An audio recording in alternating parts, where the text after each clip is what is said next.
এদেশের মানুষ ফিলিস্তিনিদের কতটা ভালোবাসে, ওইসব নিরীহ, ওইসব ছোট ছেলে মেয়েদের নিতর দেহ দেখে এদেশের প্রত্যেকটি মুসলমান আজকে তাদের সাথে শোকাহত। আজকে মার্চ ফর গাজা আমন্ত্রণে পুরো ঢাকার শহর যেন এক টুকরো গাজায় পরিণত হয়েছে এবং এই ঢাকার সোহরাওয়ার্দী উদ্যান যেন আজকে গাজার দ্বিতীয় নগরী হিসেবে পরিণত হয়েছে।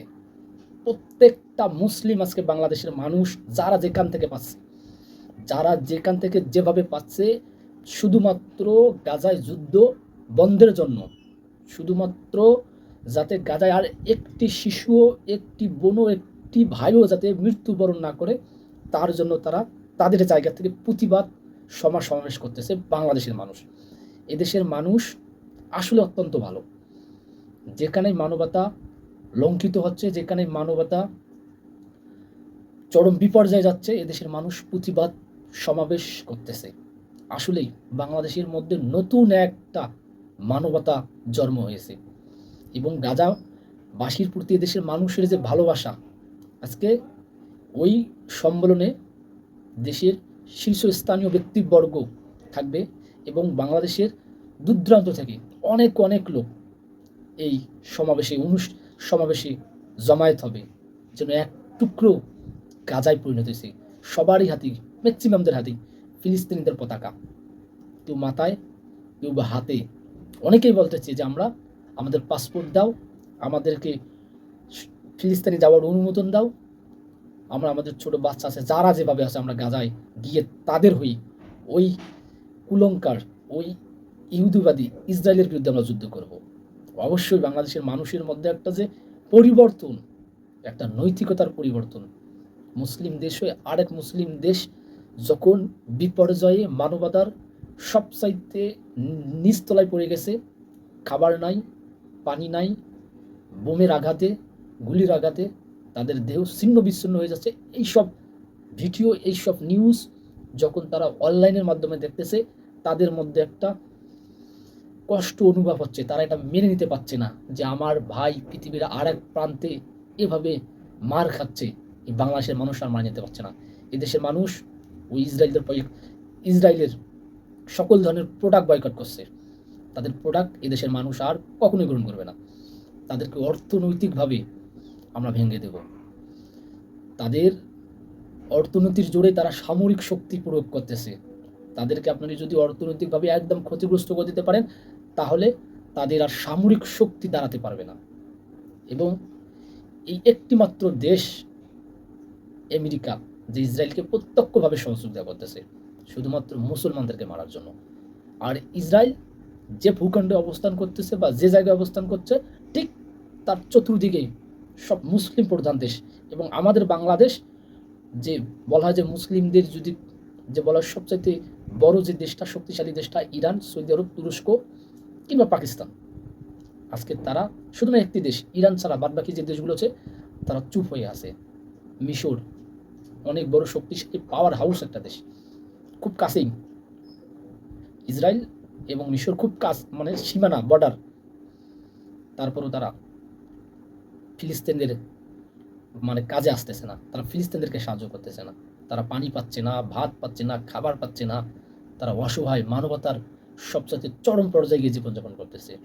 অথচ এই বিশ্বে যারা মানবতার কথা বলে, সারা বিশ্বে যুদ্ধ বিক্ষোভ বাদিয়ে দেয়, সারা বিশ্বে যারা তাদের রাজত্ব কায়েম করে, আজকে তারা ঠিক ফিলিস্তিন এবং ইসরায়েলের এই তাণ্ডবের কাছে তারা নিশ্চুপ। তারা মসজিদ মানতেছে না, তারা হাসপাতাল মানতেছে না, তারা শরণার্থী আশ্রয় মানতেছে না। যা যেখানেই পাইতেছে সেখানে তারা বোম্বিং করতেছে এবং ছোট বাচ্চা, বৃদ্ধ, শিশু, যুবক, যুবতী যারাই আছে তাদের দেহ ছিন্ন বিচ্ছিন্ন হয়ে যাচ্ছে। প্রতিদিন মিনিমাম 50-60 জন মারা যাইতেছে প্রতিদিন, এবং অনেকেই অর্ধহারে না খেয়ে তাদের জীবনযাপন পার করতেছে। আমরা চাই আমাদের গাজাবাসীর প্রতি যাতে আর কোনো ধরনের অত্যাচার না হয়। আমরা বাংলাদেশি মানুষ, আমাদের যদি পাকিস্তান, মিশর কিংবা সৌদি আরবের মতো সর্বোচ্চ ক্ষমতা থাকতো কিংবা ওই ধরনের অস্ত্র শস্ত্র থাকতো, এটা নিশ্চিতভাবে বলতেছি বাংলাদেশের মানুষ সেই অস্ত্র সরাসরি ইসরায়েল ভূখণ্ডে ভূপাতিত করত, তাদেরকে মারার জন্য সেই অস্ত্র নিক্ষেপ করত। আজকে তুরস্ক যেভাবে চুপ হয়ে আছে, মিশর যেভাবে চুপ আছে, পাকিস্তান যেভাবে চুপ আছে, সৌদি আরব যেভাবে চুপ আছে, অথচ তাদের গ্লোবাল র্যাঙ্কে তাদের পাওয়ার হাউস, তারা পৃথিবীর মধ্যে শক্তিশালী একটা রাষ্ট্র, সামরিকভাবে তারা শক্তিশালী, তাদের অনেক অনেক ক্ষেপণাস্ত্র আছে, তাদের অনেক অনেক ব্যালিস্টিক ক্ষেপণাস্ত্র আছে, পাকিস্তান তো পারমাণবিক বোমা আছে, তারপরে তারা আজকে নিশ্চুপ। কিন্তু মনে করেন যদি এই সব অস্ত্র শস্ত্র যদি বাংলাদেশে থাকতো, তাহলে বাংলাদেশের জনগণের চাপে সরকার ওই দেশে সরাসরি হামলায় জড়িত হতো। এদেশের মানুষ এতটাই ভালো। অবশ্যই চাই মনে প্রাণে যে গাজাবাসীকে আল্লাহ তাআলা সহায়তা করুক। যখন নিশ্চুপ এই আরবিয়ানরা, যখন নিশ্চুপ যারা মানবতার কথা বলে, ঠিক তখনই আমার আপনার সকল মুসলিমদের দোয়া করা উচিত যাতে আল্লাহ তাআলা গাজাবাসীদেরকে রক্ষা করে। তাছাড়া কি করার আছে?